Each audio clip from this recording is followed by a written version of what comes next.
Introducing the Nitecore NU33 headlamp. It's a light designed for those who are wanting lightweight, small packaging, and multicolor emitters. The light features a primary cool white emitter here in the center, an auxiliary LED on the side that is floody and a more neutral white, and then an auxiliary red LED on the other side. Thanks to Nitecore for sending this to me to look at and review. And I'll have links to this light and my social media in the description below. I'd appreciate you checking those out if you have a moment. So here is the packaging that the light comes in. It's Nitecore's typical, very nice retail box here. Got some activities that you might be using the light for: map reading, rock climbing, camping, caving, mechanic work, all that type of thing. On the back, it gives you a little bit of information on how the light works and its features, and on the side, just a few key details. You do get a few accessories. You get the strap, which was pre-attached. You get the USB A to C charging cable, a manual, and a warranty card. The NU33 here, it has an aluminum outer shell, and it's anodized black, and you can see here, it's this just outer part. And that makes it a little more durable, makes it kind of cool to the touch, which is nice, and helps dissipate heat, which this doesn't get very hot. You've got your battery indicator there on the side, just 4 little LEDs that light up when you press the button. As you saw before, the light does tilt out when you're wearing it, so it does, you can aim it a little bit better. The back of the mount here is plastic and is pretty rigid. You've got your buttons at the top. They do stand proud and they do have different texture on them, so they are easy to find with gloves or whatnot. On the bottom, you've got your USB-C charging port, and it's covered by a plasticky cover. Inside there is a 2000 milliamp hour non-user replaceable battery.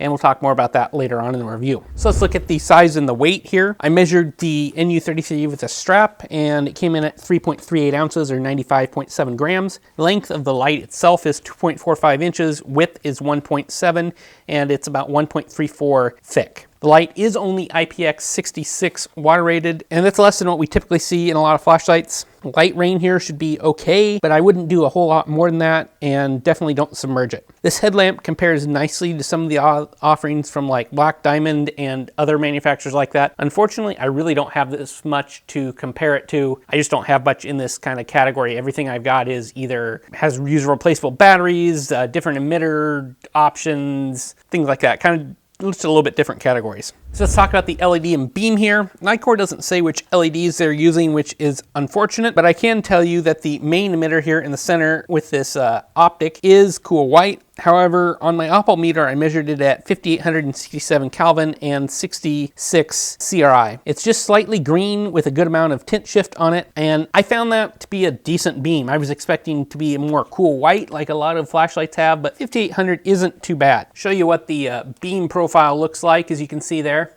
And in this lighting, it definitely does have a overly green tinge, and that's worse at lower outputs, and it gets better at higher outputs to where it's not really much of an issue. Here is the neutral white, and you can see it's quite floody. I believe it has about 100-degree viewing angle is what they say. And there is the red. It's fairly bright, and we'll get to that here in a second. Neutral white here is measured at 4575 Kelvin, 85 CRI, so quite a bit more pleasant in my opinion. And this is your short range emitter. It's pleasant, but it only goes up to 53 lumens, so it's just not that powerful. And here are my outputs that I measured with my Texas Ace lumen tube. They measured slightly above what Nitecore claims in all modes. And my two comments would be, I wish that neutral white had a higher mode reaching at least 100 lumens, and that the red mode had a lower output instead of a blinking mode. So primary turbo was 765 lumens, primary high was 220 lumens, primary mid was 65 lumens, auxiliary neutral white medium was 53 lumens, auxiliary neutral white low was 5 lumens.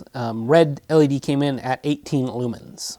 I've got the Nitecore NU33 here, and we'll do a few night shots. Here it is in turbo on the primary LED. 765 lumens is what I got on my test, a little bit higher than what Nitecore rates it as.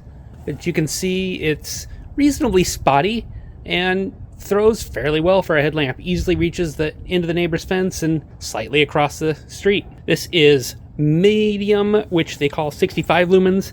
Again, this throws pretty well. You wouldn't need a whole lot more light than this if you were hiking or something like that. I'll kind of look down the stairs here. You can see plenty of light for that type of task. Here is high 220 lumens. So if you want a little step up, this is what you've got. And I am wearing the light on my head, so that's why the beam might be a little bit erratic. Here is the neutral white auxiliary LED. This is a much broader flood beam. They say about 100 degrees. This is 5 lumens, its lowest setting. And then here is medium, 53 lumens. Again, if you are wanting to set up a tent or out hiking or something like that, this worked great for that. It doesn't throw very far, but you can easily see around your feet. You won't trip in on anything.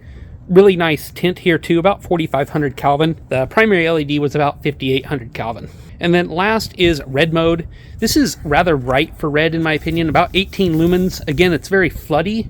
It's probably, I mean, to the eye it looks just fine if you were reading a map or something like that, but it's probably a little bit bright if you're looking for true pitch black, keeping your red eye, in my opinion. I'd prefer it to be a little bit darker or have a second mode. There is a couple flashy modes on this light, strobe and beacon on the primary LED, and the red does an SOS too. So for my heat and runtime tests, the NU33 here was pretty good. Turbo was able to maintain its claimed 700 lumens for around 5 minutes while gradually ramping down. And from there it was pretty flat out to 3.5 hours before stepping down a few more times for a total runtime of 4 hours. As expected, high gave you quite a bit more runtime out to 10.5 hours, but output is much less, between only 100 and 200 lumens during this time. So mode spacing there could be a little bit better in my opinion. There are other modes that I'll take Nitecore's word for, since the output times were over 24 hours and proved more difficult to graphically test and show you guys. Auxiliary mode runs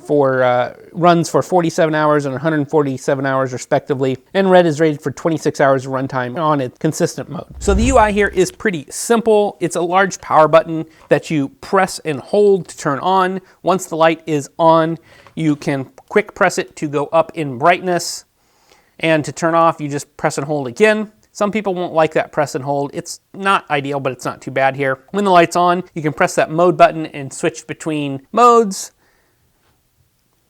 To get into blinking modes, you long press on the small mode button when the light is on, and the light does have lockout that you just have to press and hold both buttons at the same time, and the light will flash after about 4 seconds. Unlock is the same. As mentioned before, the light does have USB recharging here on the bottom. It contains a non-user replaceable 2000 milliamp hour battery, and Nitecore says it's equivalent to 3 AA batteries or 9 AAA batteries that you might be used to other headlamps using. The total charge time I saw was 1 hour and 13 minutes, which is a little faster than what Nitecore claims, and charge speed was under 1C, but just barely for most of the charging rate, and that's probably why this is pretty quick to charge. There are 4 power level indicators on the side, as I mentioned, and you get those to turn on by just pressing any of the buttons on the light itself. Specifically the mode though works best. Each power indicator is about 25% of your power indication. And the light does work while charging, which is nice to see, although much slower. My conclusion is that I'm pleasantly surprised by this headlamp. It's very light, yet feels well built in the hand thanks to that aluminum outer shell, and it's really comfortable to wear. I'm not a runner, so I didn't test that, but I'd expect it to do well here if you had the strap reasonably tight. I was pleasantly surprised by the cool white LED here, that it wasn't more cool. 5800K is pretty workable, especially with the neutral white emitter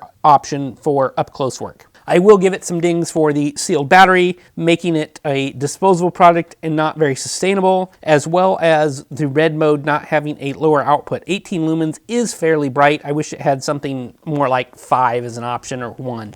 I can recommend this one and think it's a pretty good option for the average person. It's probably not the best option for a flashaholic or a flashlight enthusiast, but it's a pretty good option for the average Joe that's looking for something that's lightweight, durable, dependable, and simple to operate. At the time of filming, the price is around $50, which I think is an okay value. You can certainly find this size of headlamp for less, with not as many features or not having other LED options like this one does, and you can certainly spend more on lights of this size with more tech in them, etc., or on bigger brands that you'd normally see in the backpacking or climbing world like Black Diamond and the like. These often run on alkaline batteries, which, as you know if you're a subscriber to my channel, I'm just not a fan of using in any lighting product these days, if you can avoid it. So let me know what you think of the Nitecore NU33 in the comments below. If I have any discounts or coupons, I will have links to those in the description too. And thanks for watching this review and supporting the channel, and I'll catch you on the next one soon. Thanks for watching.